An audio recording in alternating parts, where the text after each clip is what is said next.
Preservation का मतलब है कि उसको लंबे समय तक सुरक्षित रखना। और यहाँ पर हम बात करें मछलियों के प्रिजर्वेशन में, तो मछलियाँ जब फ्रेश वाटर से जब निकाली जाती हैं तब उनके मृत्यु के बाद, जैसे ही वो मर जाती हैं तो उनके बाद वो थोड़े समय तक ही फ्रेश रह पाती।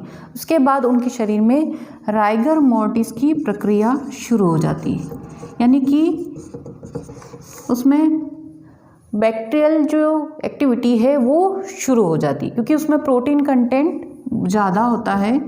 तो इस कारण से उसको खाने के लिए, सुरक्षित रखने के लिए विभिन्न प्रकार से प्रोसेस किए जाते हैं और उस प्रोसेस के तहत वो खाने लायक रहती है। उसमें सबसे पहला है बाय आइसिंग।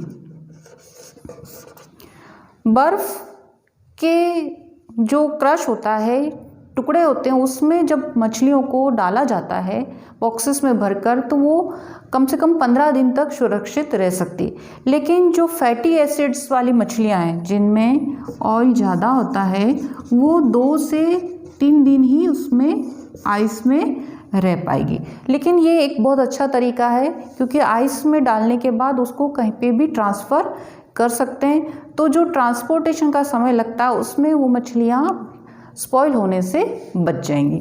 इसके अलावा सी वाटर आइसिंग, ये भी एक तरह से मछलियों को बर्फ़ में सुरक्षित रखने का तरीका है, लेकिन यहाँ पे सी वाटर को काम में लेंगे, क्योंकि सी वाटर में नमक पहले से होता है और इस वजह से उसमें टेम्परेचर की ज़्यादा ज़रूरत नहीं पड़ेगी और आइसिंग की तुलना में यहाँ पे थोड़ा सा कम टेम्परेचर काम में लेना होगा। और इसमें जो फैटी एसिड्स वाली मछलियाँ, वो जैसे कि कई मछलियों को ऑफशोर तक लाने में टाइम लगता है, तो उन मछलियों के लिए सी वाटर आइसिंग एक बहुत बेहतर प्रोसेस है। इसके अलावा उसमें प्रोसेस होता है कैनिंग का।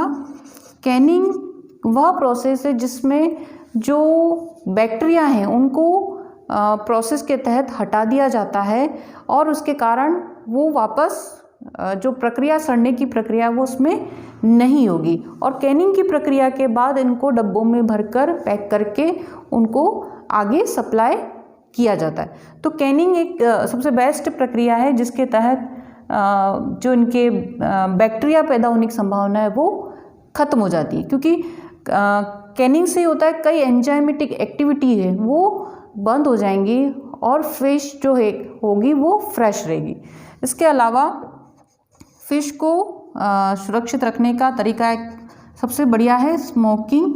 स्मोकिंग जो होती है वो अलग अलग तरीके से होती है, हॉट स्मोकिंग, कोल्ड स्मोकिंग या फिर इलेक्ट्रोवेव्स वाली स्मोकिंग जो होती है। जैसे कि हॉट स्मोकिंग में धुआं जो होता है, सबसे पहले मछलियों को धो के उसको सॉल्टिंग करके और उसके जो दूसरी चीज़ें हैं निकाल के, इंटेस्टाइन और सब निकाल के, और उसके एक्सेस जो सॉल्ट है वो रिमूव करके उसको स्मोक किया जाता है धुआं देख के। तब उसके बाद जो फ़िश तैयार होती है वो ज़्यादा टेस्टी होती है। तो ऐसी फ़िशेस का ज़्यादा उपयोग किया जाता है, क्योंकि उसमें जो उपयोगी तत्व होते हैं वो नष्ट नहीं होते। इसी तरह से कोल्ड स्मोकिंग में भी इसी तरह का प्रोसेस रहेगा, सारा प्रोसेस करके उसको कोल्ड स्मोकिंग दी जाएगी। तो स्मोकिंग जो है वो सबसे बढ़िया तरीका है। इसके अलावा सॉल्टिंग भी एक प्रकार से सुरक्षित फ़िश को सुरक्षित रखने का तरीका है, क्योंकि कई बार मछलियों को जब समुद्र तट से जब निकाला जाता है तब उनको हवा में, जो छोटी मछलियां हैं उनको अधिकतर हवा में सुखा दिया जाता है। उसके बाद उनके सॉल्टिंग की जाती है। कई मछलियों के जैसे कि उनके हेड को रिमूव कर लिया जाता है, इनके इंटेस्टाइन को रिमूव कर लिया जाता है, उसके बाद उसके अंदर नमक भर लिया जाता है। तो नमक के कारण जो इलेक्ट्रोलाइसिस की प्रक्रिया होगी और उसके कारण जो बैक्टीरियल एक्टिविटी है वो बढ़ेगी नहीं, तो वो फ़िश जो होगी वो लंबे समय तक सुरक्षित रहेगी। तो सॉल्टिंग एक प्रकार से फ़िश को लंबे समय तक सुरक्षित रखने का बेहतर तरीका है। इसके अलावा हम इसमें और भी तरीके देखते हैं कि किस तरह से इसको सुरक्षित रखा जाता है। इसके अलावा फ़िश को हम कई एंटीबायोटिक्स जो होंगी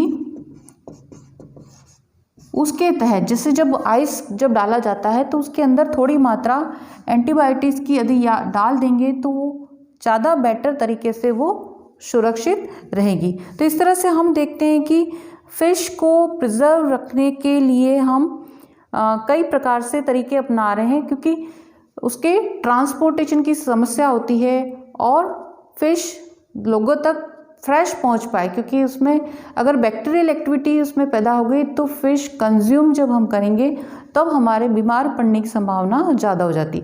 तो इसलिए फ़िश का प्रिजर्वेशन बहुत आवश्यक है। तो इसके अलावा जैसे कैनिंग है, स्मोकिंग है, इस प्रक्रिया के बाद इनको एक डब्बे में पैक कर दिया जाता है जिससे कि इसमें एयर नहीं जाएगी, और जब एयर नहीं जाएगी तो उसमें माइक्रो ऑर्गेनिज्म पैदा ही नहीं होंगे।